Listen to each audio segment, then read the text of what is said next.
Pessoal, tudo bem? Sejam bem-vindos ao podcast do Banco UBV, o Economia em 5 Minutos. Eu sou o Roberto Padovani, junto com o Carlos Lopes. A gente vai bater um papo essa semana sobre os cenários econômicos de 2024. Raramente a gente muda muito as projeções de um mês para o outro, mas foi justamente isso que aconteceu nesse momento e por isso vale a pena explicar como a gente está vendo o ambiente econômico. Vou começar falando um pouco do quadro externo. Nas últimas semanas, a gente teve até algum alívio depois das tensões geopolíticas que a gente viveu em meados de abril. O preço do petróleo, por exemplo, voltou a cair e alcançou o patamar de $80 o barril. Apesar disso, no entanto, está ficando também claro para todo mundo que o Banco Central norte-americano vai cortar menos a taxa de juros, o que mantém o crédito caro, portanto, desestimula o consumo e o crescimento. Com uma economia norte-americana mais fraca, isso reforça um quadro global de menor crescimento. A gente já vê desacelerações na Ásia e na Europa. Nesses ambientes, tradicionalmente, os mercados emergentes sofrem mais.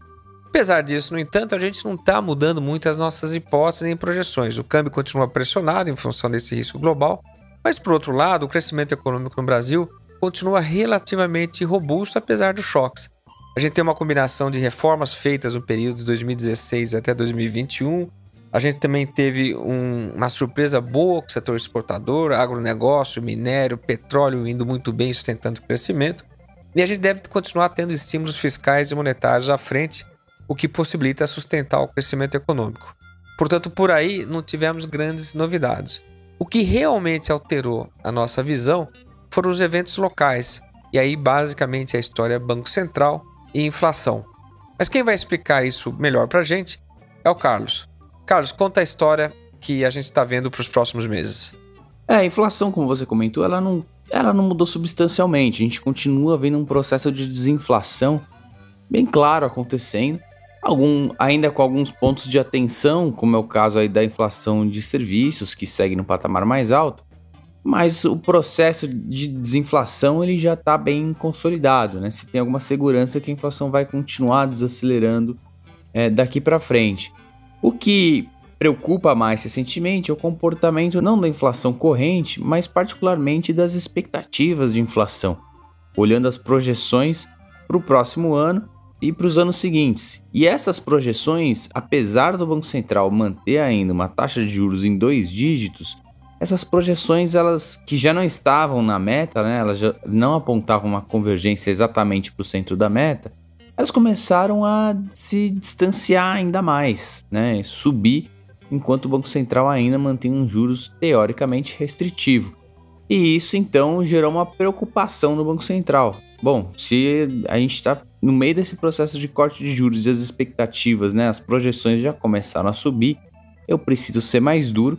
E foi isso que ele tentou fazer, ou tinha a intenção de fazer. Na última decisão, ele, em vez de continuar no ritmo de 50 pontos, reduziu o ritmo justamente por conta dessa preocupação. Acontece que a decisão ela foi dividida, com 4 diretores indicados, os mais recentemente indicados pelo novo governo, votando contra essa decisão, votando a favor de um corte de 50 pontos.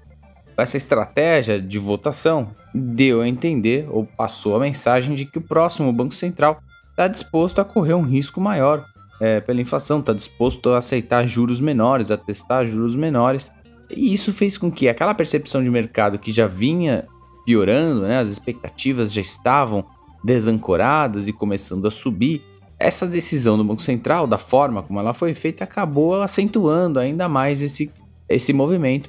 Então a gente tem visto uma alta aí, adicional das expectativas de inflação, o que por sua vez pressiona ainda mais o Banco Central para reduzir os cortes de juros, né?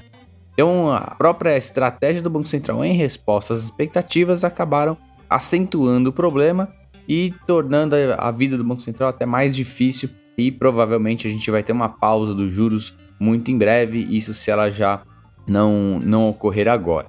Então, um cenário que, embora o cenário macro, o cenário da atividade econômica esteja relativamente tranquilo, o cenário para inflação corrente, pelo menos, também a gente vê uma evolução favorável da inflação corrente, mas essa preocupação com o futuro é o que de fato tem alterado aí a percepção do Banco Central.